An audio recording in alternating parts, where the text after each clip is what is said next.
ఈ కార్తీక పౌర్ణమి అయితే నాకు చాలా స్పెషల్ అనమాట. అనుకోకుండా ఇంకా అమ్మ వాళ్ళ ఇంటికి అయితే వచ్చేసానండి సడన్ గా. అది కూడాను దేవుడైతే మనకి ఎక్కడున్నా సరే ఆ అనుగ్రహం ఉంటే మనకైతే రప్పిస్తారు కదా. నేనైతే అనుకోకుండా మధ్యాహ్నం బయలుదేరి సడన్ గా అయితే వచ్చేసానమాట.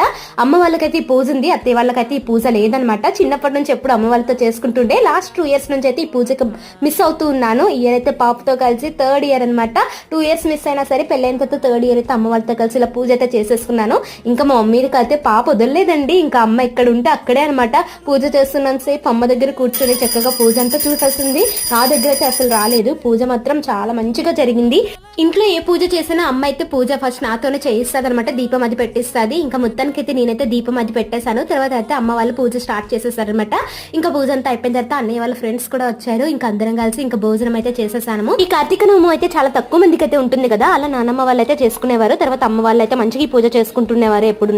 ఇంకా మొత్తానికి అయితే అమ్మ వాళ్ళ ఇంట్లో పూజ ఇలా జరిగిందండి. మీకు నచ్చితే